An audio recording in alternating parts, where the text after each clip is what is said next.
Bismillahirrahmanirrahim. Assalamualaikum warahmatullahi wabarakatuh. Eh, Berhubung link saya sudah kirim di WA Group, tapi kayaknya cuaca tidak memungkinkan. Eh, jadi angin. Jadi ibu juga di sini agak kurang ini putus-putus. Jadi lewat video ini saja saya jelaskan tentang materi. Sedangkan kalau ujiannya, kalau bisa hari Kamis, nah nanti hari Kamis baru kita ujian bagi yang belum ujian harian. Terima kasih.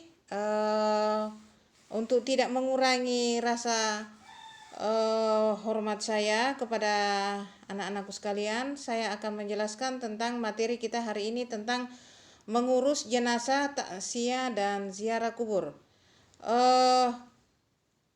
Barangkali kita sudah mengerti tentang apa yang dikatakan jenazah, yaitu berpindahnya roh antara jasad dan tubuh roh dari tubuh kita. Itulah yang dikatakan jenazah.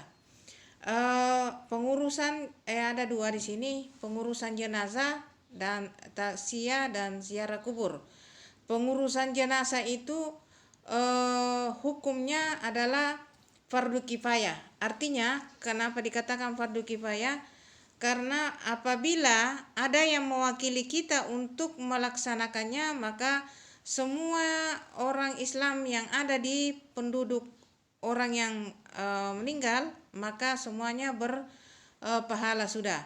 Seperti misalnya dalam keadaan memandikan, tidak semua seluruh kampung datang memandikan, tidak, tapi ada yang mewakili, yang mungkin pihak keluarganya atau pihak petugas yang ditunjuk oleh keluarganya untuk melaksanakan ritual memandikan jenazah tersebut.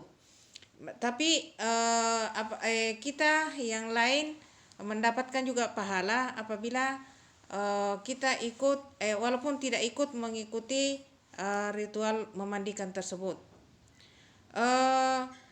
Ada 4 tata cara pengurusan jenazah. Yang pertama, memandikan, mengafani, menyolati, dan menguburkan. Saya jelaskan tentang memandikan. Yang pertama, memandikan jenazah.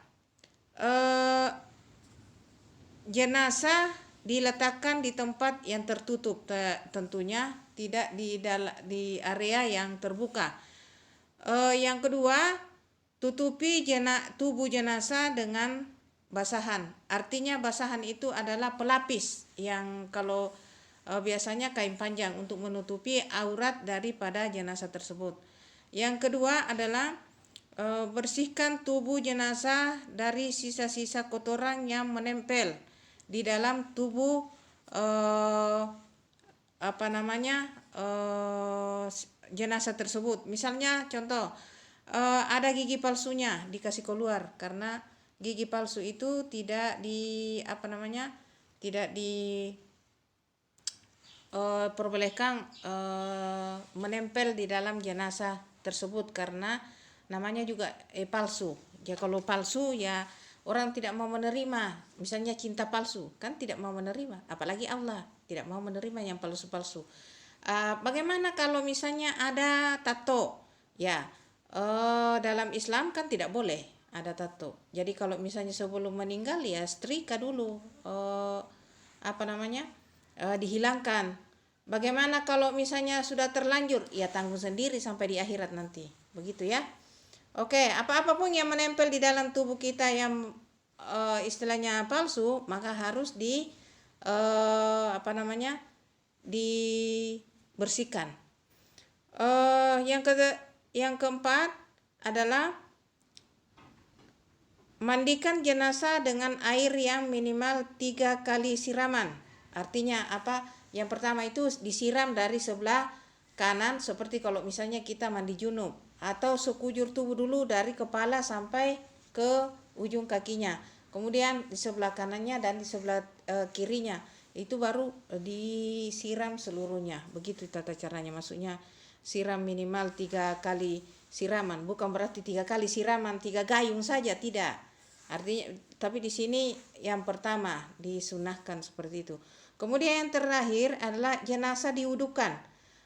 Jadi di sini bukan jenazah disuruh wudhu, tapi jenazah diwudukan oleh petugas yang memandikan. Ya. Yang kedua, mengafani jenazah. Bagaimana tata cara ketentuan dalam mengafani jenazah? Yang pertama, membentangkan kain kafan sesuai ukuran tubuh jenazah ditambah 1 jengkal atau 1 lengan sampai di siku ya. Dari siku sampai ujung jari. Jadi itu sisanya untuk ikatan di atas dan ikatan di bawah. Kalau pas-pas dari ukuran kakinya dari ukuran kepala sampai kakinya tidak ada lagi yang disisakan untuk diikat di atas, nanti kelihatan rambutnya atau kakinya. Menutup lubang tubuh jenazah dengan kapas, artinya lubang hidung, lubang mata, lubang mulut, lubang telinga biasanya ya. Kalau ini menutup seluruh tubuh jenazah dengan kain kafan. Jadi seluruhnya di ini. Bagaimana ketentuannya? Yakni bahwa 3 lapis kain kafan untuk jenazah laki-laki dan 5 lapis kain kafan untuk jenazah perempuan. Kemudian itu tata cara mengafani. Tata cara mengafani. Kemudian tata cara menyolati jenazah. Yang pertama adalah membaca niat. Takbir pertama, jadi tidak ada rakaat ya, hanya takbir 4 kali, yakni takbir pertama Al-Fatihah, takbir kedua selawat Nabi, takbir ketiga doa untuk mayit, dan takbir keempat doa keluarga yang ditinggalkan. Kemudian salam. Ya, itu yang tata cara menyolati. Kemudian 4, mengubur jenazah. Ketentuan mengubur jenazah otomatis membuat liang kubur. Jangan sampai belum selesai kuburannya mau dikuburkan. Bagaimana caranya? Jadi harus membuat liang kuburnya dulu. Kemudian memasukkan jenazah dengan mendahulukan bagian kaki. Ya, kalau biasa mungkin sudah biasa lihat, pasti dia sudah tahu. Membaca doa saat memasukkan jenazah ke liang lahat. Bacanya apa? Bismillahi ala millati Rasulillah. Ada di dalam buku panduan. Kemudian membaringkan dan menghadapkan jenazah ke arah kiblat, miring ke kanan. Jadi bukan terlentang seperti orang yang baring, tapi dimiringkan sebelah kanan di bawah tanah baru menghadap ke kiblat. Kemudian meletakkan tanah yang dibulatkan di antara pas di kepalanya. Kemudian biasanya diletakkan di kakinya, di pinggangnya. Ya, kita lihat saja tubuh jenazah itu apanya yang tidak rapat di tanah itu yang ditunggangi gumpalan tanah biasanya. Kemudian melepas tali-tali yang mengikat jenazah. Jadi yang diikatan dari kepala, dari leher, dada, pinggang dari kaki, ujung kaki itu dibuka setelah dia mau dimasukkan di liang lahat, dikasih menghadap ke dalam kubur. Karena apa? Supaya lengket itu tubuhnya antara kulit dengan tanah. Jadi makanya mengikatnya itu bukan ikat seperti ikat kambing, tapi ikatnya ikat simpul. Ikat simpul itu maksudnya kalau dalam pramuka itu ikat simpul yang biasa 1 kali tarikan langsung sudah terbuka. Menutup liang lahat dengan papan atau kayu atau biasa juga bambu dan ditimbun dengan tanah. Jadi artinya ada pele ya, ada dinding dari jenazah itu dengan tubuh jenazah dengan tanah yang ditutupi untuk menimbun kuburan. Menaburkan tanah dan bunga ke arah posisi kepala jenazah sebanyak 3 kali. Memohon ampun bagi si jenazah. Ya, jadi sebelumnya yang yang menguburkan itu naik, itu dia minta ampun kepada jenazah bahwa mohon maaf kalau misalnya ada yang merasa tertindas atau apa begitu. Kemudian itu tata cara yang keempat. Yang kedua, ada namanya takziah dan ziarah. Takziah di sini artinya melayat. Jadi semua yang datang melayat pada hari jenazah itu disemayamkan, maka itu namanya takziah. Kalau misalnya ada hari kedua, ketiga setelah mayat itu dikuburkan, itu namanya tahlilan. Kalau berkumpul-kumpul ya tahlilan dalam pembahasan syariat Islam itu bukan datang hura-hura main kartu, tidak, pasang tenda joget, tidak. Tapi sebenarnya tahlilan itu kami luruskan bahwa datang sebenarnya berbelasungkawa, datang menghibur si mayit, kemudian membawakan makanan keluarga yang ditinggalkan, bukan kok keluarga yang yang berduka memasak ngutang sana sini memberikan makanan tamu yang datang, tidak sebenarnya. Itu kalau dalam syariat Islam tahlilan.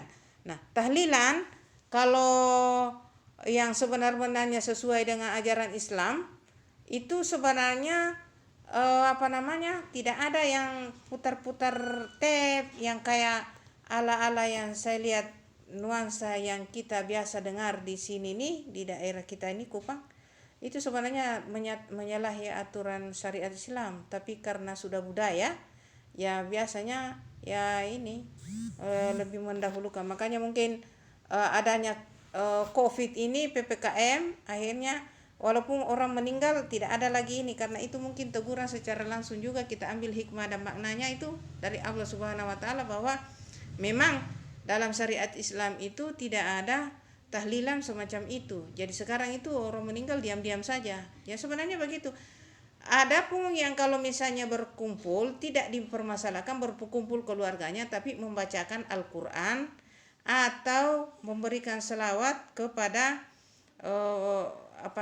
si mayat tadi itu, membantu meringankan dosa-dosa yang pernah dilakukan dalam sehari. Coba bayangkan, membaca Al-Qur'an satu huruf saja kan pahalanya 10. Sedangkan bismillah saja 17 huruf dikali 10 berapa? Bagaimana kalau misalnya dalam dalam satu malam kita hatamkan Al-Qur'an, berapa huruf? Dikali 10 itu berapa huruf? Al-Qur'an berapa pahala dikali 10, berarti luar biasa. Itu satu malam. Kalau misalnya mete sampai 3 malam lumayan. Apalagi kalau kan 30 juz, berarti 30 orang satu juz, berarti satu kali hatam. Apalagi kalau misalnya dia berkumpul sampai 200 satu malam, itu berarti 6 kali ya, 90 orang saja sudah 3 kali hatam.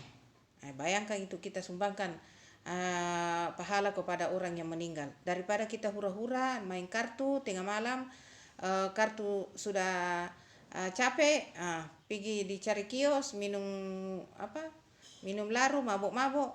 Apa yang disumbangkan dalam terhadap mayat? Tidak ada, dosa malah. Oke? Yang kedua ada ziarah kubur. Ziarah kubur itu artinya mengunjungi kuburan yang mendoakan si mayit. Jadi bukan mengunjungi kuburan ini dalam hal mengingat-ingat masa hidupnya si mayit, kemudian meraung-raung lagi di atas kuburan, itu salah. Itu sama saja menyumbangkan lagi dosa kepada si mayit. Oke. Barangkali cukup sekian yang saya bisa paparkan dalam materi ini. Mudah-mudahan bisa dipahami dan seperti biasa dikerjakan tugasnya, dan saya harapkan mempraktekkan bagaimana tata cara sholat jenazah. Ya, minimal sholat jenazah bagaimana kalau dia jadi imam atau jadi makmum. Jadi divideokan dirinya cara melaksanakan sholat jenazah. Dan saya nilaikan Kalau sempurna itu saya kasih 95 nilainya, nilai prakteknya ya. Jadi divideokan dirinya melaksanakan tata cara sholat jenazah. Oke, terima kasih. Wabillahi taufiq wal hidayah. Assalamualaikum warahmatullahi wabarakatuh.